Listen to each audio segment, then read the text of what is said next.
Eu te agradeço, Pai, pela família que nós somos. Amém. Jesus, nós carregamos o nome e nós carregamos o seu nome. Amém, meu Nós Deus. carregamos a identidade de ser a família de Deus. Muito obrigado, Pai, porque o Senhor nos inseriu Obrigado, na sua Deus. família. É verdade, O Senhor Deus. fez com que nós Obrigado pudéssemos pela vida de estar aqui minhas irmãs reunidos. aqui. Pessoas Obrigado. que provavelmente nunca se encontrariam. É verdade, Mas o Deus. Senhor nos uniu para adorarmos o Senhor Amém, em meu Deus. unidade. Muito obrigado, Deus, porque o Senhor ama a comunhão. É verdade, o seu Deus. Espírito Santo caminha Obrigado, em Deus. comunhão. Obrigado, É Ele que Senhor. fala as verdades do Senhor. É verdade, Pai, Deus. nós oramos nessa manhã para que o Senhor complete os lares aqui que estão faltosos. É verdade, Deus. Jesus, eu oro para que o Senhor possa completar as casas, para que o Amém. Senhor traga salvação aos Amém. lares que precisam de Sim, salvação, meu Deus. para que o Senhor traga cura aos lares que precisam de cura. Amém, Pai, Deus. eu oro para que aqueles lares, Jesus, que não têm filhos, que o Senhor Sim, meu possa dar a graça de gerarem filhos. Pai, nós oramos nessa manhã como uma família, para que o Senhor nos torne abençoados. O Senhor disse a Abraão que as famílias das nações seriam abençoadas pela família dele, que essa cidade seja abençoada pelas nossas famílias, Amém. Pai, que as nossas famílias sejam de fato abençoadoras nessa terra. Pai, nós oramos em nome de Jesus, para que o Senhor esteja no centro da nossa casa, Amém. sentado no lugar de prioridade, que o Senhor esteja sentado à mesa conosco, que o Senhor esteja falando conosco, ao levantar, ao dormir, ao trabalhar. Pai, complete esses lares, abençoe essas famílias, derrame a graça do Teu Espírito Santo, a presença abundante do Espírito Santo, traz salvação, traz cura, Pai. Nós te pedimos para que o Senhor possa guardar cada um dos nossos, em nome de Jesus. Amém, amém Posso e orar por amém. Pai ali? Pode sim. Pode.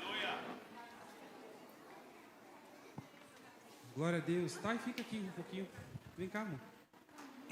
Gostaria de... Eu estava ali orando e... algo me incomodou para a gente orar pela vida de Thaís. Amém. Ela não tem nenhum representante da família dela aqui ainda. As irmãs dela são aqui da igreja, mas não vieram. E essa moça tão pequenininha tem abençoado tanto nossas vidas com as orações.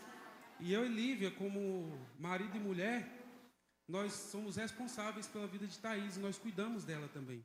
E ela cuida da gente. Então, gostaria de convidar você a estender suas mãos para cá e interceder pela família dela. Amém? Amém. Pai, muito obrigado pela vida de Thaís. Sim, meu Deus. Ela tem sido uma preciosidade, Pai, na Tua igreja. E nós, como família, Pai, nós intercedemos agora pela família da Tua filha. Amém. Nós sabemos de perto o quanto ela tem pagado o preço de oração pelos seus pais, pelas suas irmãs, por toda a sua família, Pai. Obrigado. E por pessoas que nem a conhecem, Pai. Ela tem intercedido, ela tem orado. Que o Senhor possa ouvir as orações dela e que o Senhor possa acolher as lágrimas da tua filha em nome de Jesus. E que ela possa se sentir abraçada por essa igreja, por essa família, em nome de Jesus. E que a família dela possa encontrar de volta o caminho para o Senhor. Amém. Em nome de Jesus, nós declaramos isso nessa manhã. Amém. Amém e amém. Glória Amém. a Deus. Glória a Deus.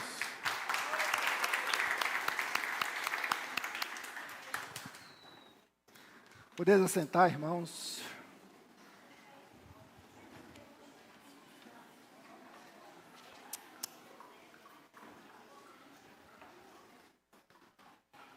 O corpo de Cristo precisa crescer. Amém? É necessário que o corpo de Cristo cresça. É necessário que a igreja do Senhor se desenvolva. É necessário que a igreja do Senhor faça discípulos. É necessário que a igreja do Senhor viva testemunhando o Evangelho. Um dos principais alimentos ou elementos que nós temos a disposição dada por nosso Deus para que a igreja se nutra é a sua palavra, é a dependência ao Espírito Santo do Senhor, mas o Senhor nos dá uma responsabilidade nesse processo de crescimento, que é a comunhão. Sem comunhão não há crescimento. Onde não há comunhão, impera a divisão. E eu louvo a Deus, porque nós temos aprendido a importância da comunhão para o crescimento da igreja. A igreja do Senhor ainda não entendeu a importância da comunhão como um elemento de construção. Se a igreja do Senhor, a cada dia, em seus passos, investisse mais na comunhão, como diz o texto sagrado, um corpo bem ajustado e consolidado pelo auxílio de todas as juntas, segundo a justa cooperação de cada parte, efetua o seu próprio aumento. Então, a igreja do Senhor, isso inclui eu, você, que nós somos pão diante da mesa do Senhor para a comunhão. E nós somos pão da comunhão para levar esse mundo aí fora, o alimento espiritual. Mas a gente só pode fazer mesas para convidar pessoas quando a gente vive realmente essa realidade de comunhão. Por isso, irmãos, nós, se não aprendermos a cada dia, se nós não investirmos a cada dia na prática da comunhão, na consolidação da comunhão, e isso aprendendo a viver e conviver com as diferenças existentes dentro do corpo, nós certamente não avançaremos. Mas a pergunta é, o que é comunhão? É de uma profundidade muito grande. E comunhão, eu pude, dentro das minhas reflexões, chegar a uma simples conclusão, que comunhão, viver em comunhão, é crescermos juntos em Cristo. Crescermos juntos em Cristo é crescermos em comunhão. A igreja, ela tem essa responsabilidade de investir como corpo do Senhor, para que a gente encontre solidez, a gente encontre juntas sólidas, fortificadas. A gente precisa entender que membros deste corpo, todos nós precisamos fazer a nossa parte. E a reflexão que nós precisamos trazer também para os nossos corações nesta manhã, eu tenho investido neste processo de comunhão com os meus irmãos, comunhão como membro da igreja do Senhor. É muito importante, irmãos, que a gente assim o faça. Nós temos toda uma estrutura levantada pelo mundo para destruir, mesmo que não seja vencida, porque as portas do inferno não prevalecerão contra a igreja do Senhor. Mas o fato de não prevalecer não quer dizer que ela não faça estrago. Não quer dizer que ela não fragilize. Por isso, a resposta que nós damos para o mundo é vivermos a cada dia bem unidos, como diz o texto sagrado, bem ajustado e consolidado pelo auxílio de cada junta. Nós temos o privilégio como igreja, e isso é muito interessante, de convivermos cada um com suas características diferentes, com sua forma de pensar diferente, com suas cargas seculares diferentes, mesmo já libertos pelo pecado, com suas histórias de vida diferentes. E nós, como igreja, nos unimos como o corpo de Cristo, mas temos que conviver e aprender a conviver com a realidade da vida de cada pessoa. Isso não é fácil. Mas quando a gente entende que o propósito e a base da comunhão é o crescimento, mas o crescimento juntos em Cristo. Todas as vezes que nós colocamos Cristo em primeiro lugar, nas nossas relações como igreja, nós estamos investindo na comunhão. E aí eu não posso esperar pelo outro, eu tenho que ser esse agente, eu que tenho que tomar postura, eu que tenho que avançar, porque a Bíblia Sagrada diz que nós devemos ser suporte um na vida do outro. Alguém já me disse, mas irmão, como é que eu vou suportar os outros? Aquele meu irmão é muito chato, mas não é o suporte nesse sentido, de suportar por aturar. É suportar para ser coluna na vida do irmão, para ser estrutura transformadora na vida do irmão. Não é? E isso daí é uma bênção, porque se uma pessoa não me incomoda, é porque eu estou precisando melhorar alguma coisa na minha vida, para que eu possa viver essa comunhão plenamente. Se um irmão me incomoda, a minha junta tem que estar bem ajustada. E talvez é a minha junta que esteja com problema de ajustar na junta do outro irmão. Então, são coisas que nós precisamos pensar, porque nós somos responsáveis. Você é responsável para cuidar da vida do seu outro irmão. Com todas as dificuldades e todas as deficiências, mas em comunhão nós somos responsáveis para cuidar da vida do outro irmão. Porque quando nós aprendemos a conviver com o outro irmão, com seus defeitos, nós estamos crescendo, nós estamos amadurecendo, nós estamos ganhando solidez para a nossa vida. Por isso, veja sempre seu irmão como bênção na sua vida. Amém? Veja sempre seu irmão como canal de crescimento na sua vida, para que você ajuste seus valores espirituais, para que você ajuste na sua vida os princípios bíblicos do amor, do cuidado, do zelo pela vida do outro. Por isso que algumas atitudes, que é o centro da nossa reflexão nesta manhã, precisam ser desenvolvidas por cada um de nós. E esse desenvolvimento, ele é contínuo. E a gente precisa investir nisso. Primeiro ponto que eu quero dizer, dentro desse contexto de comunhão, a gente precisa compartilhar o pão. Amém? A gente precisa compartilhar o pão. Nós compartilhamos o pão material aí fora, há pouco, um tempo de gratidão a Deus, mas a gente precisa compartilhar o pão, como diz Atos 2, a partir do versículo 42, que aquela igreja, ela vivia debaixo da doutrina dos apóstolos, na comunhão e no partir do pão. Não é? Então você vê que para se chegar o pão, essa prática, a gente precisa antes estar vivendo em comunhão. Eu não posso partilhar o pão se eu não estiver convivendo em comunhão. Porque aquela igreja, ela alcançou vidas.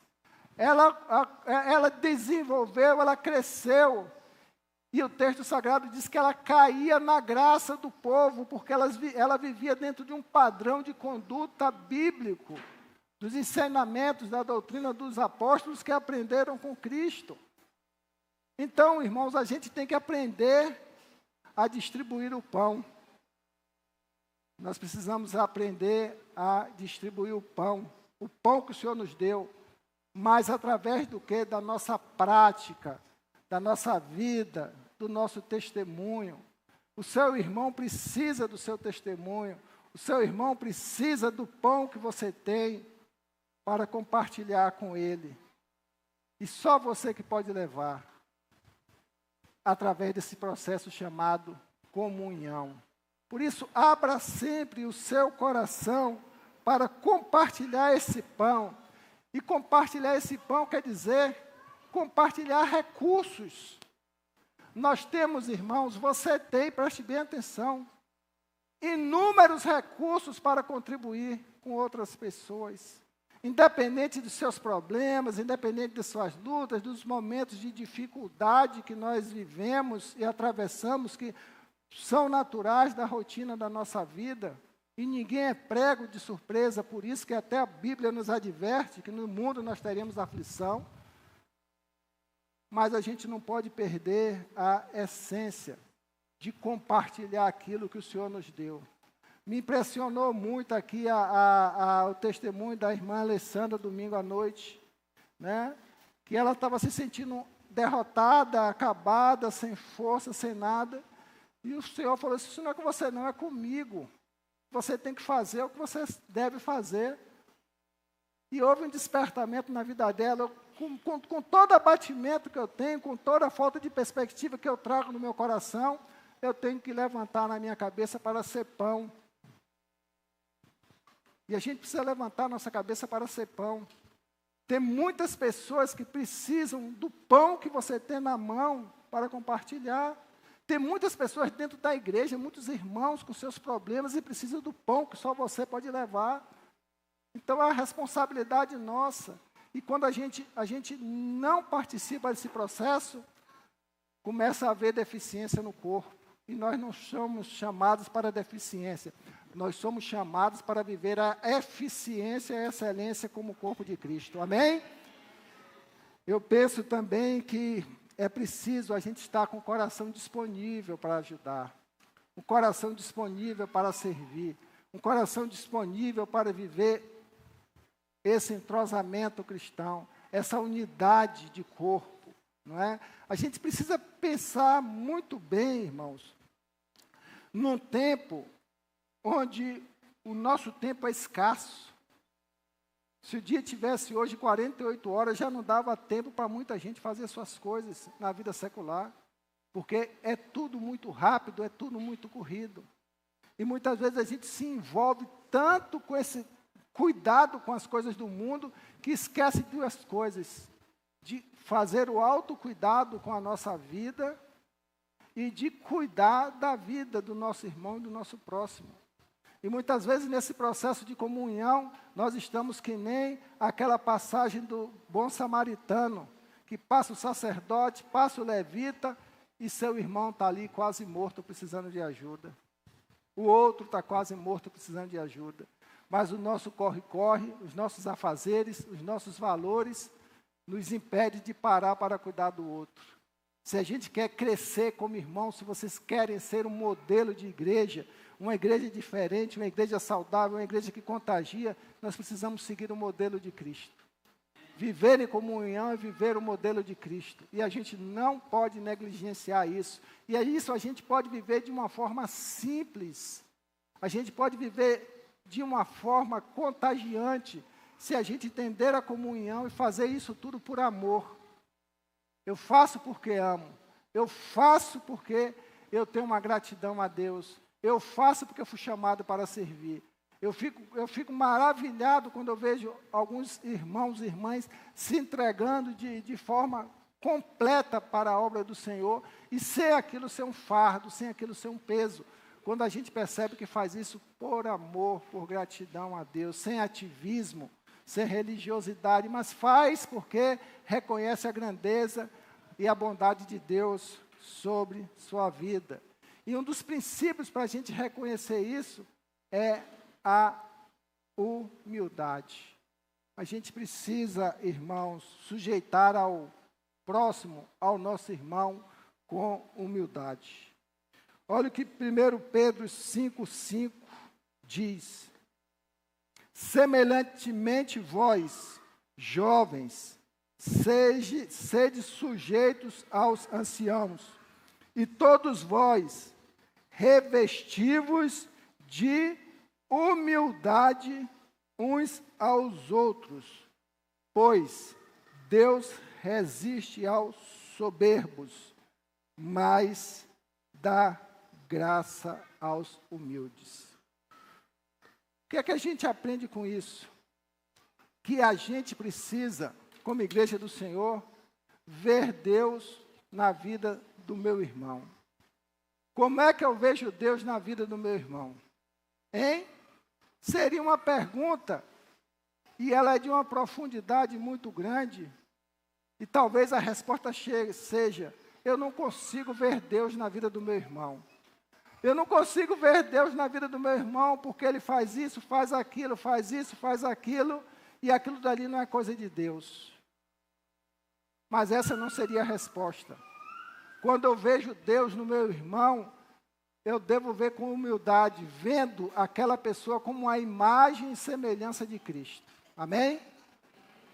Como a imagem e semelhança de Cristo. Pecador, mas ele tem a imagem e semelhança de Cristo, com suas deficiências, mas ele é a imagem e semelhança de Deus. E aí, meus irmãos, a gente gira uma chave relacional com o nosso irmão, no sentido de abrir o nosso coração àquele que foi feito por Deus e a imagem de Deus. Uma igreja madura, ela assim enxerga. E quando ela enxerga assim, como a imagem e semelhança de Deus, entra o segundo ponto, que a gente passa a amar ao próximo assim como o Senhor nos amou. Nesse processo de comunhão, a gente tem que desenvolver o amor. Amar as pessoas pelo que elas são. Amar as pessoas com seus defeitos e qualidades.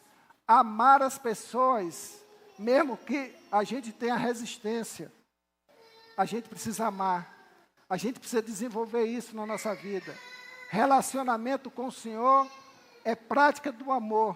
Relacionamento com o meu próximo é prática do amor. Relacionamento com o meu irmão da igreja é prática do amor. É ver nesses três contextos a imagem e semelhança de Deus. Não julgue as pessoas pelo seu posicionamento, mas veja sempre que aquele irmão, ele é carecedor da graça e da misericórdia como nós somos. E a gente, isso vai mudando. Se você permitir, neste momento, abrir os seus olhos espirituais e refletir em algum irmão ou irmã que você tem alguma resistência, e começar a pedir a Deus que abra os seus olhos para que você ame aquela pessoa como imagem e semelhança de Deus. Que você tenha humildade nessa relação de amor com outra pessoa. Você vai ver como os seus sentidos espirituais e emocionais começam a modificar. Porque quando nós somos gerenciados, porque quando nós somos direcionados pelo Espírito Santo, assim nós procedemos. Aí faço uma leitura invertida. Se eu sou chato, se eu sou problemático, se eu sou dificultoso, como é que eu gostaria de ser olhado pelo irmão? Como é que eu gostaria de ser olhado pelo irmão?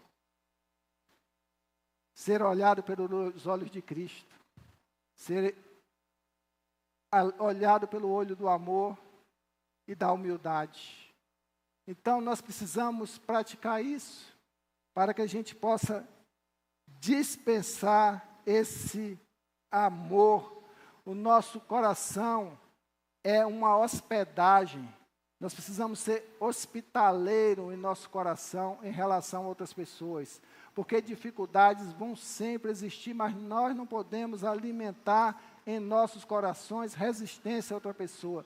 Quando nós alimentamos resistência, nós estamos prejudicando a nossa própria natureza espiritual. O que o Senhor nos deu, que a gente precisa alimentar segundo os padrões da sua própria palavra. E aí, quando a gente vive isso, irmão Emerson, além de amar, a gente passa o quê? A honrar o meu irmão. Muitas vezes a gente esquece de honrar a vida do irmão, negligencia em honrar a vida do irmão, não é? Porque por força das resistências que a gente cria no coração, por falta da falta de atenção com outro irmão. Essa semana eu vi de uma pessoa falando, numa conversa, não me lembro onde, falando assim, olha, Eu já fiz tanta coisa nessa vida, mas o Senhor tem me despertado para que eu agora honre a minha família. Eu passei esse tempo todo sem honrar a minha família. A nossa família é o nosso primeiro ministério. Se a gente não vive honrando a nossa família, demonstrando laços de comunhão, talvez até não sendo recíproco, mas a gente demonstra em honra, olhar para isso com todo amor, com todo carinho, com toda humildade. Quem na sua família está sendo ou está precisando de honradez sua, não é isso? De valorização sua. Quando nós praticamos isso dentro da nossa casa, nós vamos praticar isso dentro da nossa igreja. Porque nosso coração vai ser um coração hospitaleiro, o sentido da palavra hospitaleiro, ou vem da expressão hospital, o hospital aqui do meu coração, para receber e tratar pessoas através da minha vida, orientado pela palavra de Deus e pelo Espírito Santo. Então nós precisamos cuidar, nós precisamos honrar pessoas, por mais difícil que a pessoa seja, honre. Gere palavra de vida, gere palavra de bênção, para que Deus a abençoe, porque senão, se a gente não fizer isso, você está levando indiretamente a pessoa para mais ao profundo de um buraco de perdição. E o que está faltando, talvez, na vida daquela pessoa, são gestos de amor, gestos de carinho, gestos de compreensão e gestos de honra. E isso é um processo, e quando a gente passa por cima da honra, a gente se alegra. A gente se alegra, né? A gente deixa de manifestar a nossa alegria, a nossa satisfação, o nosso regozijo, né? Com as pequenas conquistas que o outro irmão alcança na sua vida. Isso é motivo de alegria. É um motivo de investimento relacional na vida de outra pessoa. Nós, como igreja, precisamos viver isso. Seu irmão está subindo degraus, abençoe. Seu irmão está subindo degraus, parabenize. Seu irmão está com dificuldade de servir e seguir, seja suporte. Mas seja sempre presente na vida do seu irmão, na vida de sua irmã, no seio da sua família, porque nós somos chamados para isso. A comunhão está estritamente ligada a esses pontos, para que a gente possa se alegrar. Se for para chorar, nós choraríamos juntos. Se for para entristecermos, estaremos tristes juntos. Eu essa semana fiquei chateado comigo, porque uma pessoa foi no meu escritório com todo carinho me convidar para um casamento, que seria meio-dia de uma quarta-feira, ou 11 horas da manhã, eu não me lembro assim. Mas uma semana véspera de final de ano. Trabalho, escritório, coisa, igreja, vai, muita coisa para resolver. Quando eu chego sexta-feira e pego a minha agenda lá, assim, vou ver o dia do casamento dessa pessoa. Já passaram 2 dias, assim, Jesus Cristo. A irmã lutou tanto, pedindo tanto a Deus por esse casamento, foi abençoada, e eu não fui lá. Mas foi uma tristeza assim, e eu liguei para a irmã, me perdoe, porque não foi negligência não, foi sobrecarga mesmo, eu acabei me bananando na minha agenda, nas minhas coisas. Mas eu senti, porque eu não participei de um momento de alegria, de um momento de satisfação na vida daquela irmã, que tanto tempo de luta passou. Aí ela falou assim, mas pastor Gabriel e irmã Neudiane foram lá. Eu falei assim, oh Jesus, glória a Deus. O negócio não ficou tão feio. Amém, meus irmãos? Que a gente precisa estar atento a essas coisas. Se meu irmão está sendo abençoado, seja canal de bênção na vida dele, alegre-se com ele, e da mesma forma, demonstrando o cuidado nos momentos de dores, exortando também, quando a gente passa por isso, pela honradez, pelo cuidado, pela intimidade com o irmão, a gente sabe o quê? A gente tem condições de exortar o outro irmão. Sabe por que a gente não exorta o outro irmão? Não chama o irmão para conversar, tratar um assunto delicado? Sabe por quê?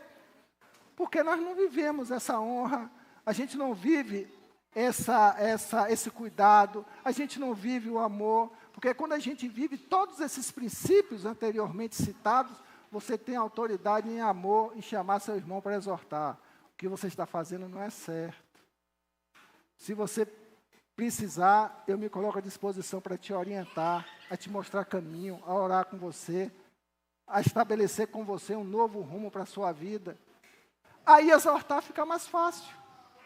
A gente não exorta o outro porque a gente não tem, por força dessa comunhão, né, a autoridade de se chegar na vida do irmão e ser bênção na exortação. Trazer o irmão para próximo de Cristo e mostrando caminhos para a correção do seu erro. E assim a igreja do Senhor está cheia. E a resposta da gente é: eu vou causar problema com meu irmão, porque se eu for exortar, ele não vai gostar.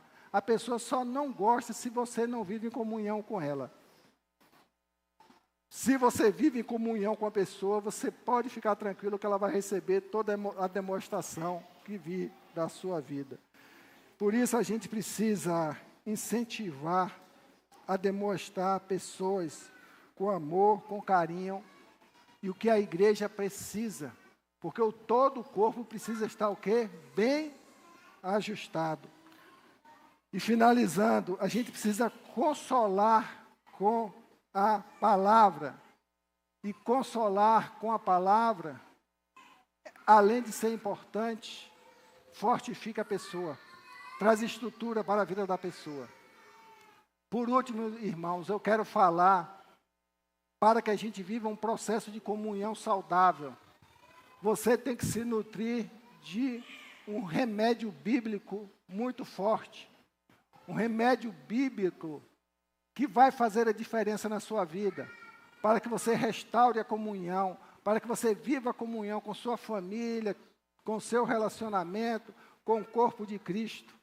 A gente precisa tomar uma pílula de Efésios 4:32.